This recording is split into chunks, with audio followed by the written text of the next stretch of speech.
Hello, future audience. I am Shaggy. I am Philalitheia, and I have you at a nice Dutch angle here so you know that I'm a crazy person.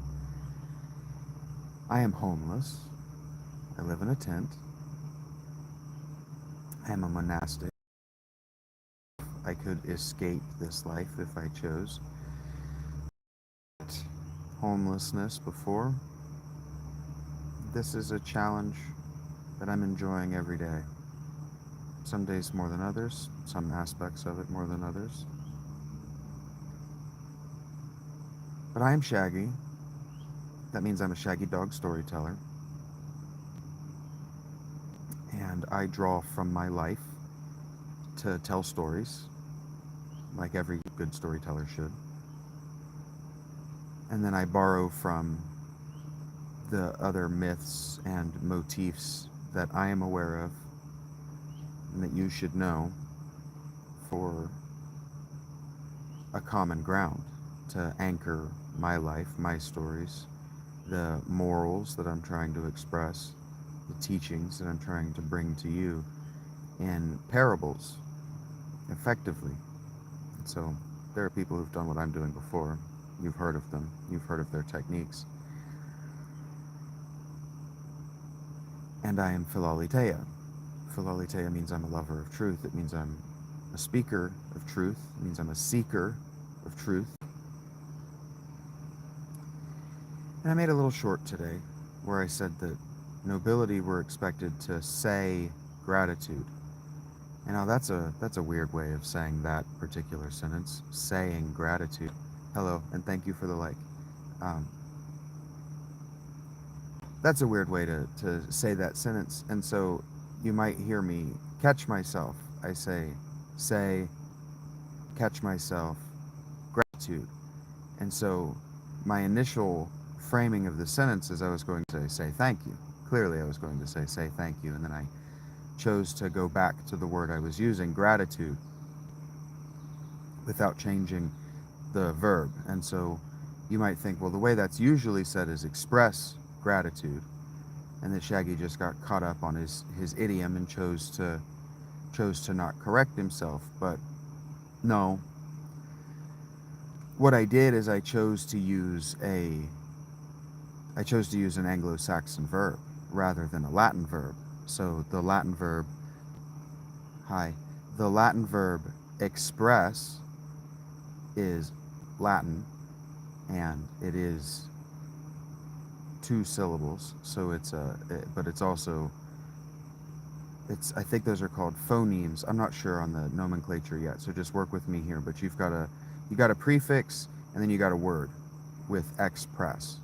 Okay, so express isn't just one word. It's a compound, complex idea. And then you've got say, which is the same thing, but it's one word. There's no prefix, no suffix, no complexity happening within the word there. And then so I was lying here listening to myself do that little meditation, and I got to thinking about, I wonder how often we think about synonyms in our word choices, because we're kind of taught that synonyms mean the same thing. That synonyms mean the same thing across abstractions, but that's kind of not true if you dive into the linguistics of what's actually happening, or if you dive into the etymology of where these words that English has such a massive and beautiful grab bag of words to choose from. That means that we also have this, what we're taught in school is we have this huge lexicon of synonyms that we can choose from to express ourselves, rather than to speak. And they seem simple. They seem like, well, why does he even care? Why is he thinking about it? But like,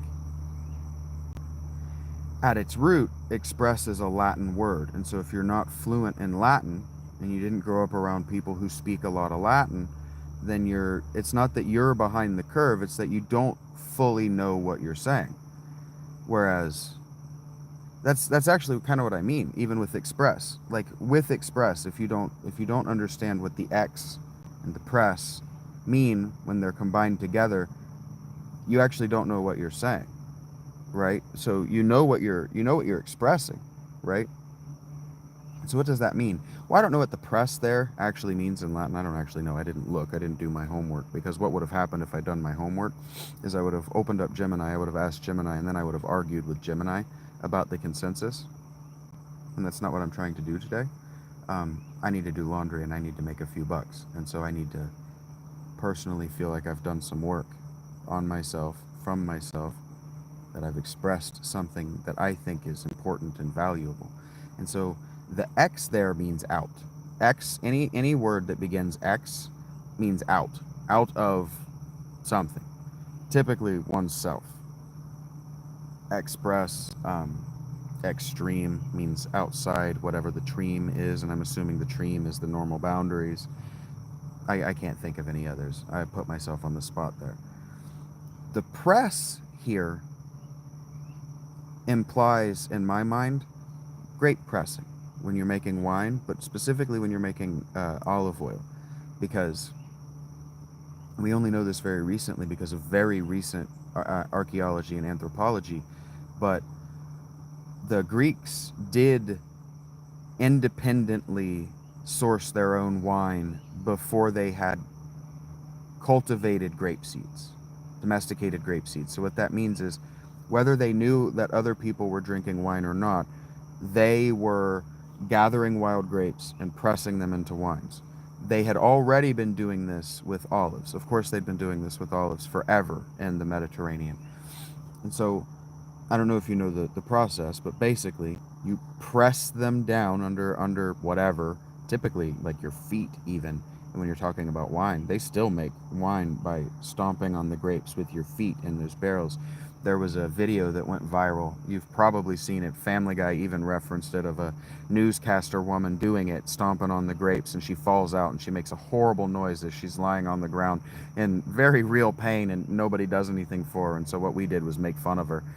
And she goes, because she's lost her breath, and she's mic'd and she's trying to breathe because she just impacted the ground so hard her lungs collapsed. But whatever, the internet's not here to be nice. The internet is here to express Schadenfreude and expression. Yeah, you guys all bailed on me for saying that, and I'm not criticizing you. I'm saying I'm getting to a point. Schadenfreude there is the experience of taking joy when other people feel pain, and then comment sections are about expressing that. So what that means is it's about pressing the emotion or the concept or the feeling or the idea, pressing it down into a concentrated form, and then removing it from yourself, or taking it from yourself and giving it to somebody else. That's what expression is. But that's not what speech is at all. That's not what speech is at all. In fact, the example that I used that brought me here is the example of what I'm talking about when I chose to say gratitude, that a certain class of people were expected to say gratitude. Expected there, the pectere, I'm pretty sure is related to specter or spirit, and so it's like an out spirit, I think is how that works. Don't trust me on that one. I didn't do my research before I came to this conversation, because it would have been infinitely regressive and pulled me away from communicating with the people that I want to be talking to, rather than a computer program. In fact, not even the computer itself, an algorithm being run by a computer to satisfy my need to feel like I'm smart. Anyway, when I chose to say or express the idea that a certain class of people were expected to say gratitude, that gratitude right there is another Latin word. And so rather than saying expected to express gratitude, which is bam, bam, bam, that's an alliteration of Latin words, I wanted to ground it in an Anglo-Saxon word that means what it means and means what that sentence was doing. Speech, saying, is drawing from what's in the brain, what's readily available at the level of the mouth, and just letting it out. That's what saying is, right? That's what happens when we hit the comment section. That's what happens when we respond to a tweet.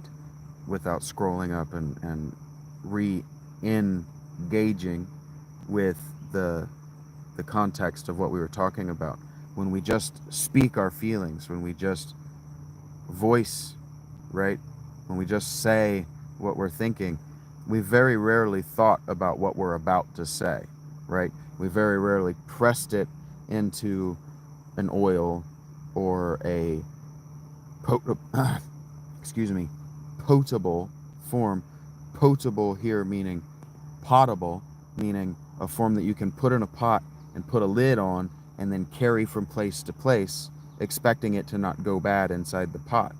In fact, pottage, in that regard, is where beer and wine came from, because we pressed the whatever into a potable form and then it went bad. And then mixed with water, it was still sort of edible, right? Think about vinegar, like what vinegar is. Vinegar is wine that's gone bad, but it still has an efficacy for cooking and cleaning and actually healing the body. It still has lots of efficacy. And so efficacy is what words have. And efficacy is a word that I'm not really sure that I can define that etymologically, but efficacy, affability, is something's ability to speak it out. And so efficacy, I'm assuming, is your ability to speak and then do it, right? Efficacy is kind of actionability, right?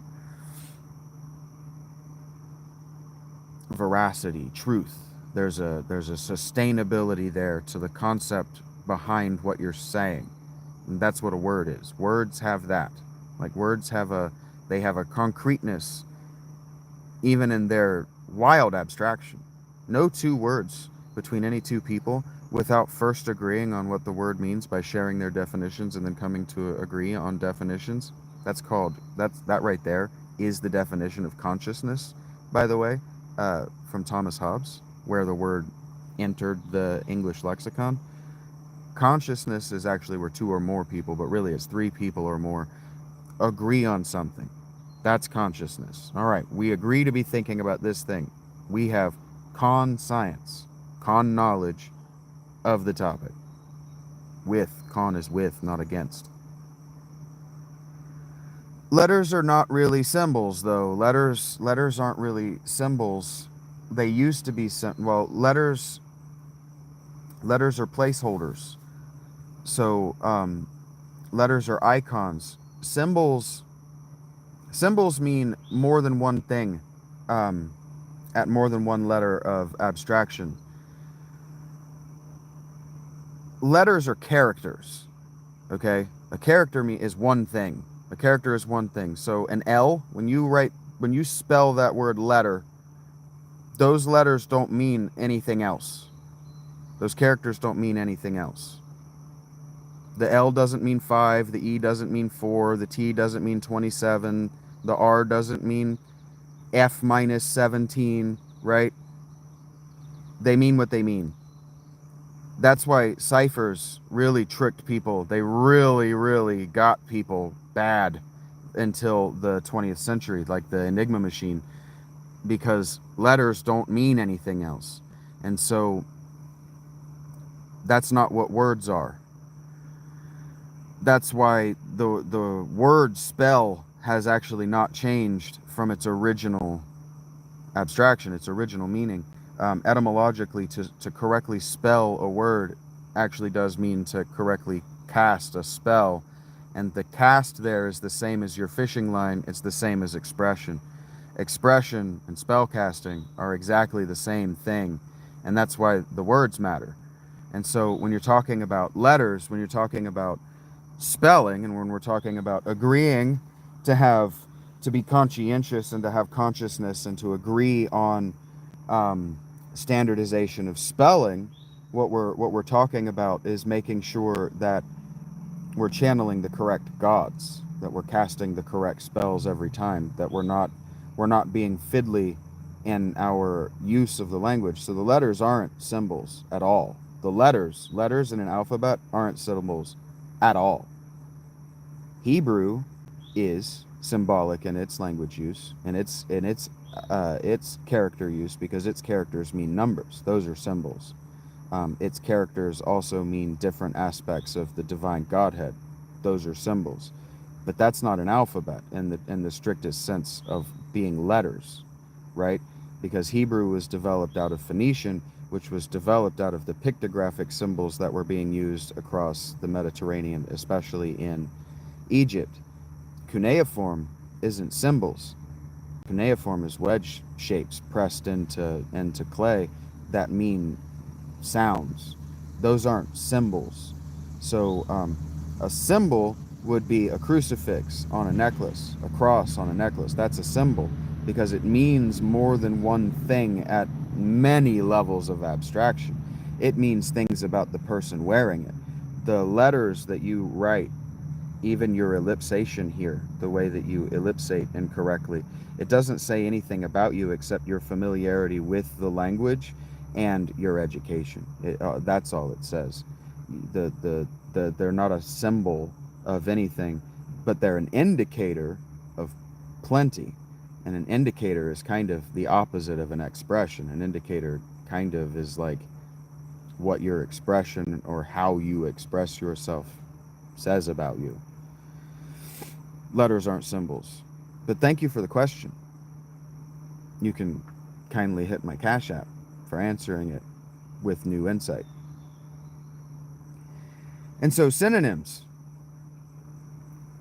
here, what I'm talking about, become relevant because I don't know what word you meant by symbol, but you were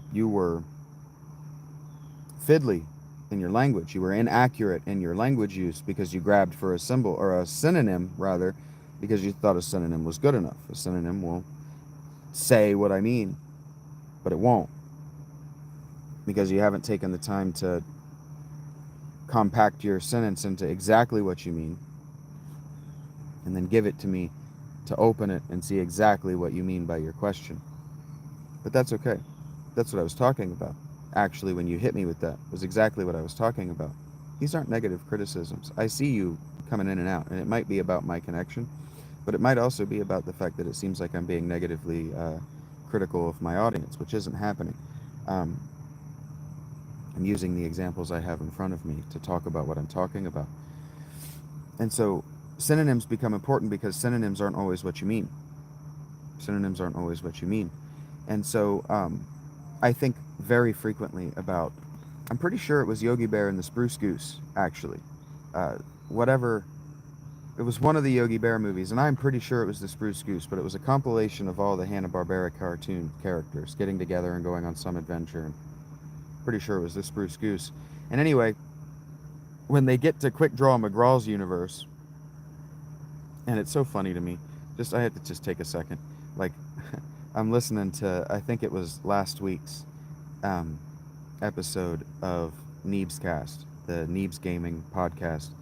Abstro is just bitching and bitching and bitching about how over it he is with metaverse this and metaverse that and universe hopping and crossovers between characters, and oh, if our universe, the universe that we inhabit, isn't the main universe, then why does our universe even exist in the fictional, all of these complaints. And anyway, Yogi Bear was universe hopping in the 1980s, doing exactly the same thing. The metaverse that they're exploring in the comics is a result of actual physics. We might exist in a metaverse. Like, every time you flip a coin, there might be an actual universe where the face landed on the opposite side. So there might be infinite versions of you, and that's interesting storytelling. It's just interesting storytelling on its own right. And then making our universe not the most important universe makes the meta of the storytelling the most important universe. It makes the author the most important character. Who doesn't want that kind of power and that kind of glory in their creative work? Anyway, they go to Quick Draw McGraw's universe, and he's got them all in prison. And he says something to him. I don't remember exactly what he says, and Yogi Bear's little buddy. What's his name? Boo Boo? I think it's Boo Boo. It's either Boo Boo or there's Doggy Daddy and the little, I guess he's Doggy Son. I don't know. I never watched that show. That little dog boy, it's either Boo Boo or that little dog boy asks Quick Draw McGraw if what he said isn't what he meant. And he's like, well, you said that funny. Is that what you meant? And Quick Draw turns around and he says, I say what I mean, and I mean what I say. And I heard that. I must have been 6 or 7 years old. And I said, that right there is how a man lives. And that's what I'm going to aim myself at. Saying what I mean and meaning what I say. Now, I arrived at that decision, making these conscious decisions to aim myself at how I'm going to speak, how I'm going to think, how I'm going to present myself. Another Latin word, pray, before, sentare, basically give, right?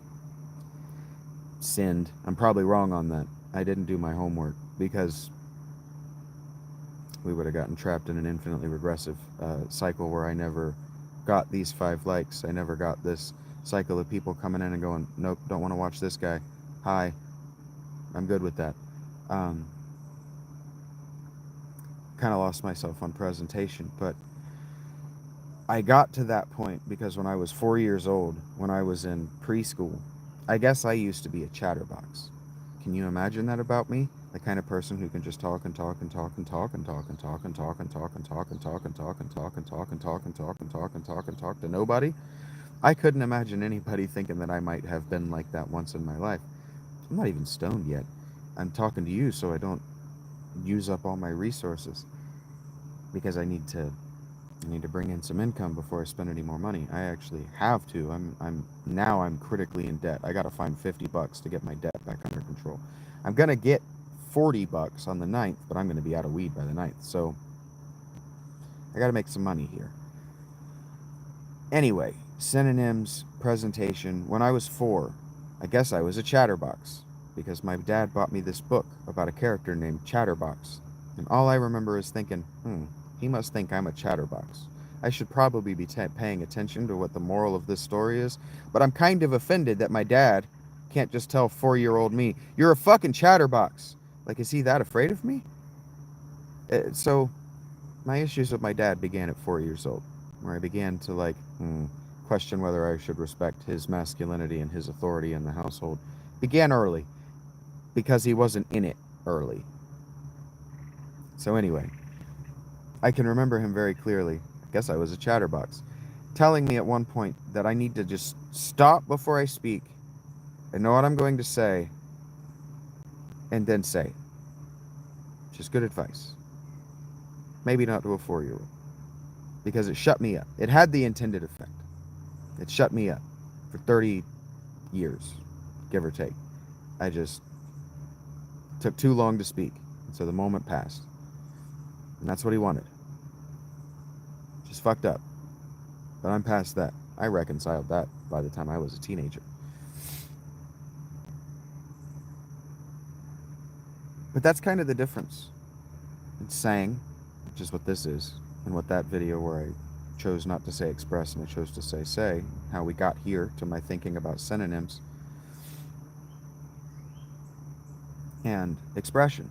So an expression would be if I were to sit down and script these out, and I were to find a way to make them true to me, only me, and then I were to really distill that thing throughout. That would be expression.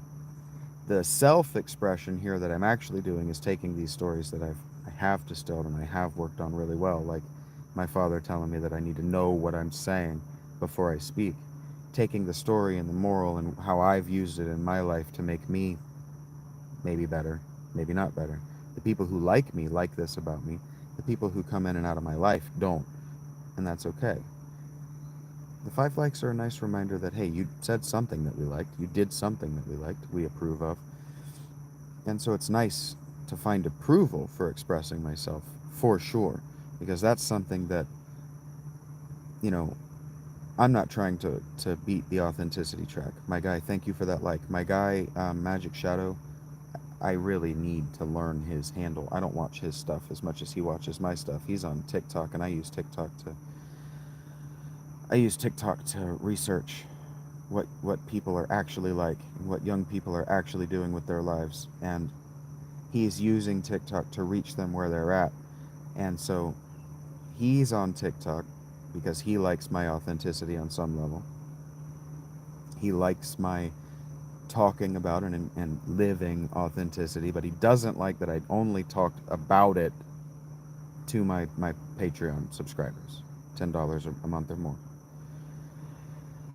He wants to take that message, certainly not my message. He wants to take that message of authentic, maybe not even simple, but authentic, true to oneself living, and take it to a wider audience where people are and where people are being inauthentic.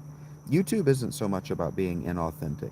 YouTube is about being hyperbolic, being a hyperbolic version of your interests, which is difficult for me, and that's why my numbers do this, because I'm authentic to me. And so if I'm super up on a topic, I'm super up on a topic, but that does require me to be in a manic state, and I have bipolar 2. I have bipolar type 2. And so what that means is that if I'm in a depressive state, because I'm struggling with my debt and I'm struggling to eat and I'm overthinking, that means I'm just not going to be up on my interest. It means that when I play things like Symphony of the Night, I'm just going to be down on it because I'm in a depressive state, because what I'm really thinking about is, have I eaten? Am I going to eat? How is my debt doing? I don't mind you guys coming in and out. This is a long form talky talk to myself, not engaging the audience type video. If I had maintained, I'll tell you this for the future. If we can maintain an audience of 10 people until I'm done, I'll open the floor to Q&A until I'm out of battery. I just don't know when I'm going to be done. And so I understand. I understand this, the vacillation in interest. I really do. That's the Shaggy Dog part of it. If when you come across me, you want to watch from the beginning. Did you know you can do that? That you can scroll back to the beginning of live feeds? I think that's pretty cool. I also think it's helpful for knowing what the hell they're talking about if they're putting on a show. That's what I was talking about. The difference in TikTok and YouTube. TikTokers tend to put on shows when they go live, but then they tend to put on these uh, typically inauthentic versions or expressions, distillations of their lives, or which they want you to think their lives are. Whereas YouTubers tend to not be performing, but they are hyperbolic. Uh, Hyperbolic is another one of those compound words that's hard to get to. I actually don't know what the ball is there, the BOL, but hyper means above. And so whatever hyperbole is, it's above the boli. I don't know, I don't speak Latin, which is why I use a lot of these compound words, and I don't want to. What I want is the fucking, how did our Anglo-Saxon ancestors say it, which is how I end up in infinitely regressive conversations with Gemini, because she knows the Anglo-Saxon, and so I just get going, well, what's the Anglo-Saxon of this, or what's the Anglo-Saxon of that? Okay, so the Anglo-Saxon versus the Latin, they meant very different things because they were very different kinds of people with very different concerns. And so, like, letters don't represent your concerns. It's still on my screen, so I'm going to keep going back to it. Definitely not. He says will not be your monkey wrench. He's trying not to throw my he thought he was throwing my presentation off, but he's wrong. Your letters don't change. They're not representative of your culture or your personality. In fact, the way you spell things is standardized across the language. Um, but the words you choose are representative and indicative of who you are as a person.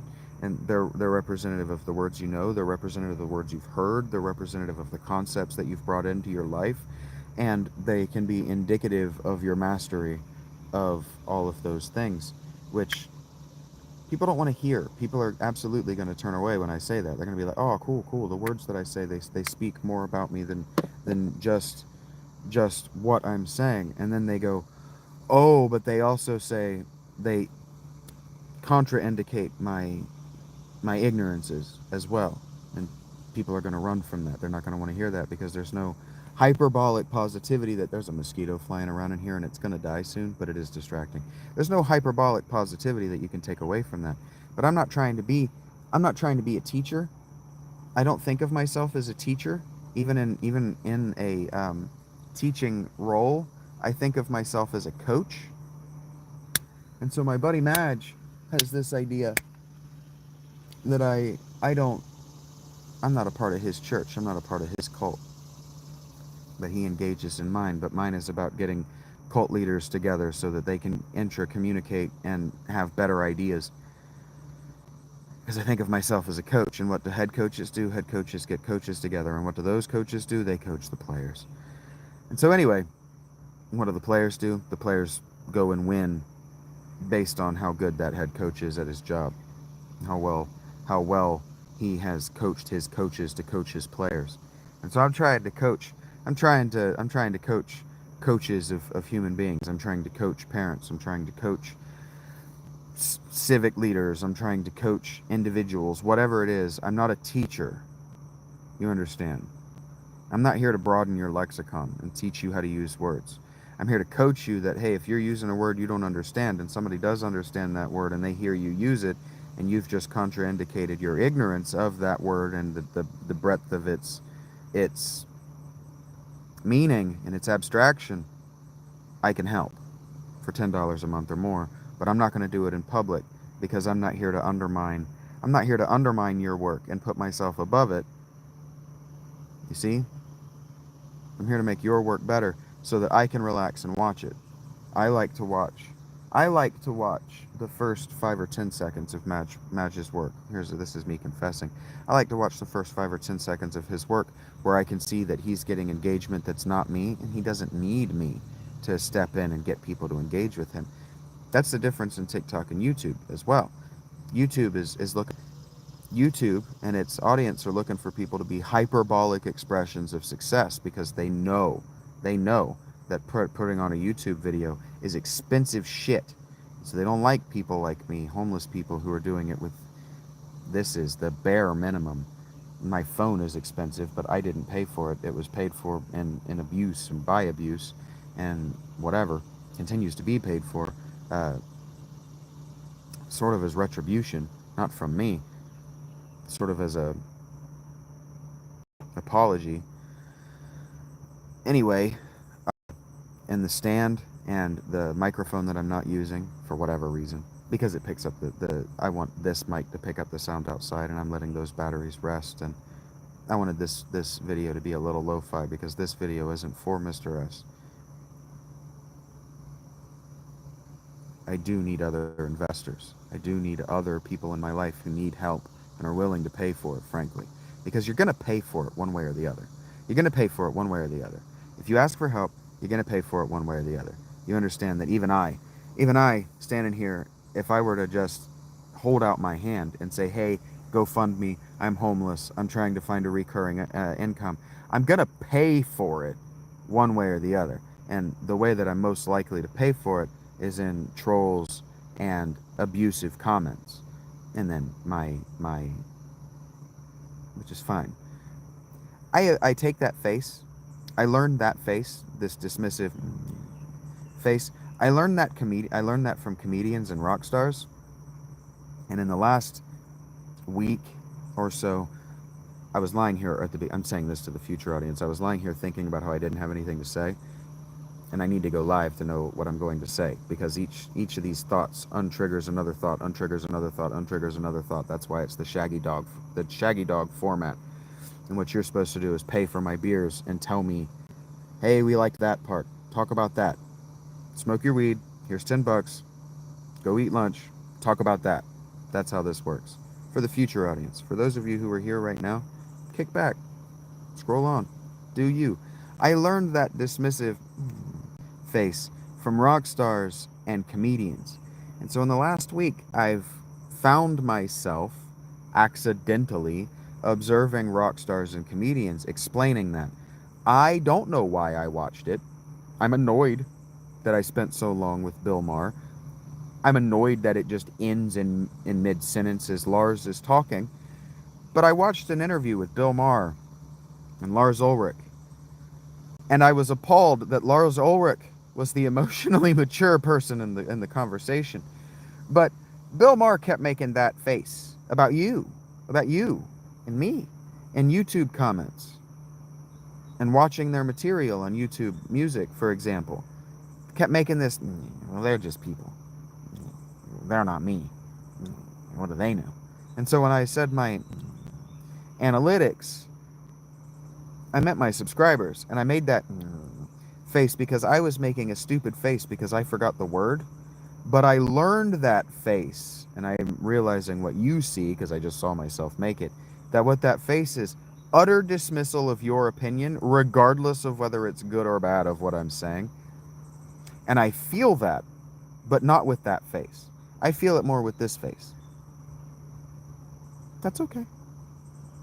More like a big brother seeing you do something and have an opinion that's very stupid and harmful. But I still love you.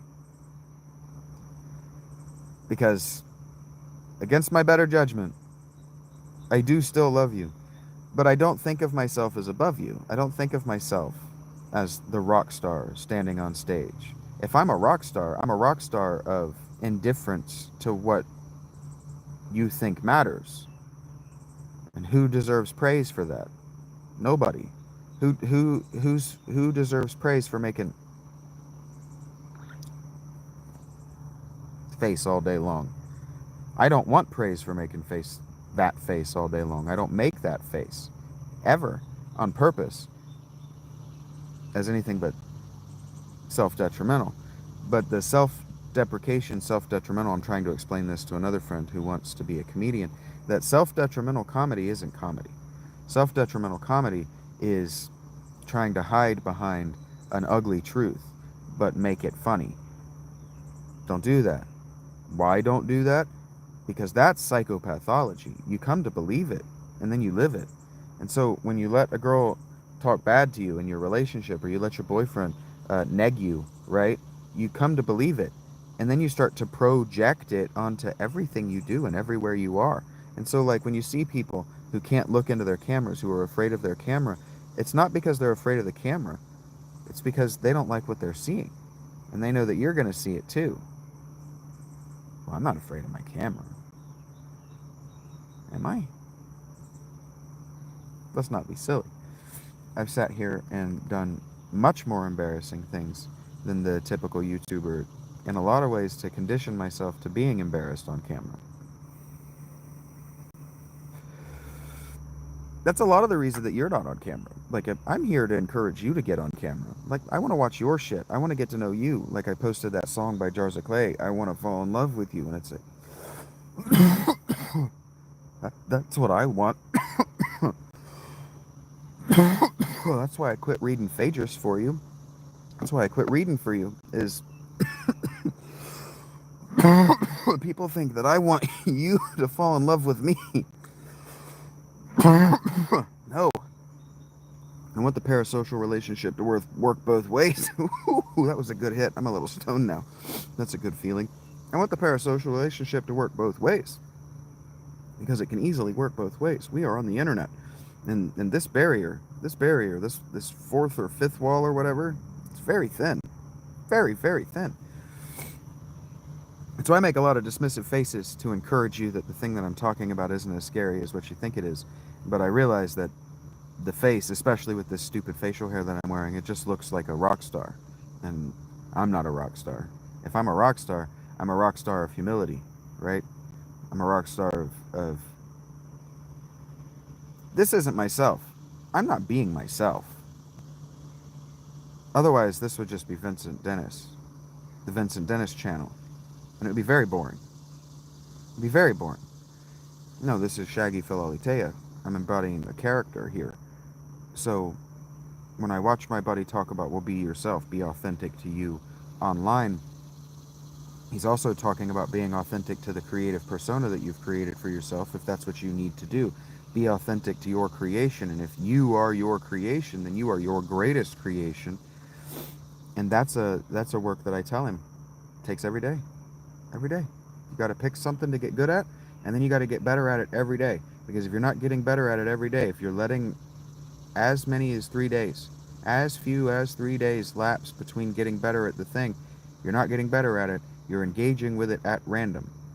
And engaging at random is never going to build the kind of muscles, the kind of sustainable skill set that is going to let you be good at things.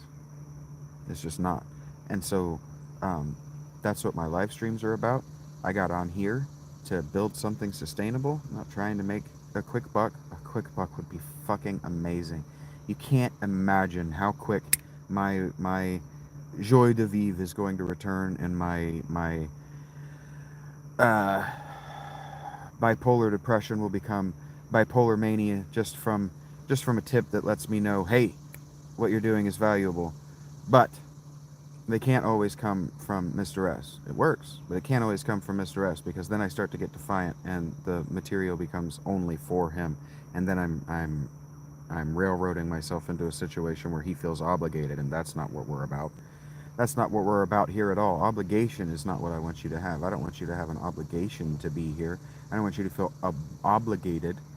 I want to be obliged that you've taken the time out of your life to be a part of mine, even for a short amount of it. And so all of these ones that stick around for a few seconds and then choose to come out, the likes, all of them mean more to me than you really understand.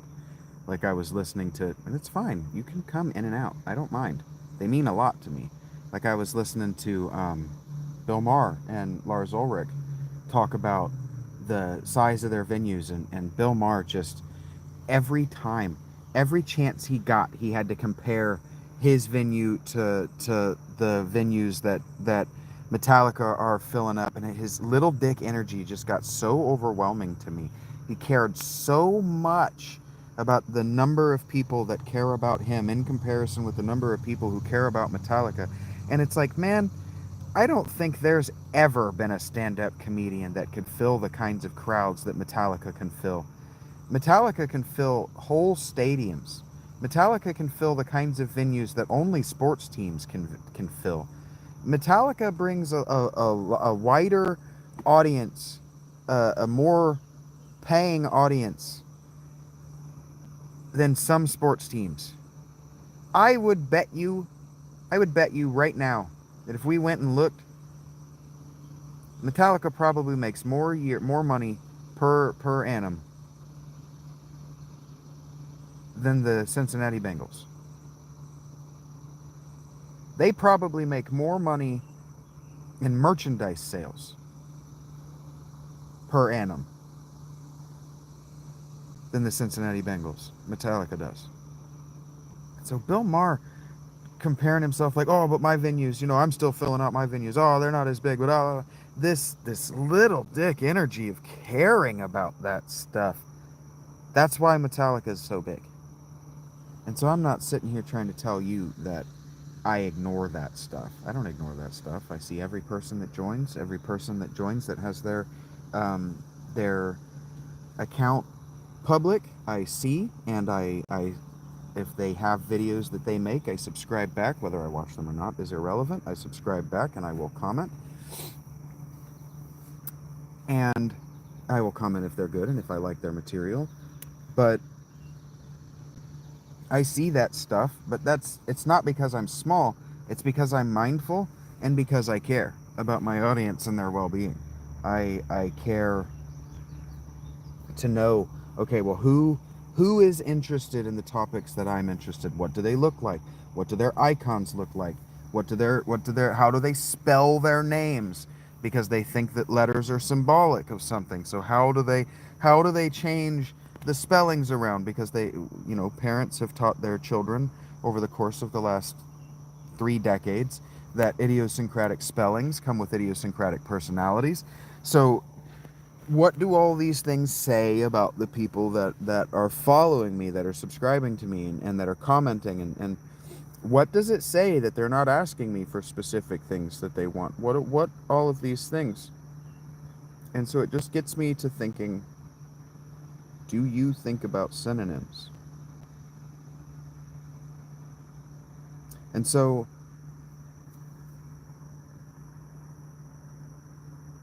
this is your opportunity, because I'm done. I'm gonna go to laundry.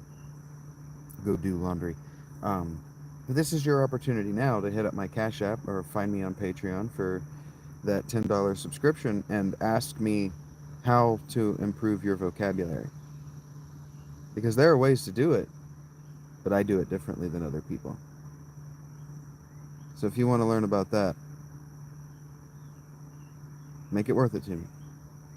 Hey, I'd like to take this time to, for once, thank somebody other than Mr. S and Madge. Thank those 6 people who hit me with those likes. I would have done this the way I did it, and for as long as I did it, one way or the other. But, well, either way. But I'd like to thank them for the little emotional boost. My day's going to go fourth now with 6 more likes than it had before, which means that when I'm ready to do our live streams where we're gaming today, we're going to be playing Medieval 2 Total War, so I'm probably going to be able to play it inside, where I will get a copyright strike for the music that's playing above me that I have no ability to edit out. But hey, that's fine. It's only in certain regions. Whatever. I can also download those and just mute the the song the best I can um, when I can edit someday in the future. But I'd like to thank these 6 people who stopped by and gave me those likes to let me know that at least what I was saying wasn't so offensive that they hated me. And I'd like to thank my troll here, will not be your monkey wrench, to I know that that's probably a reference to the Foo Fighters song, but he was also trying to throw a wrench into my presentation. So I'd like to thank my troll here for actually giving me enough material to work with. So hopefully he comes back and sees that what he did was actually helpful and not harmful. And maybe that will change his whole outlook on life. And that right there, that would be a win that for me would be priceless. All right, take care of yourselves, those of you in the future who swing back around to watch this. And yeah, go forth. Let it be done.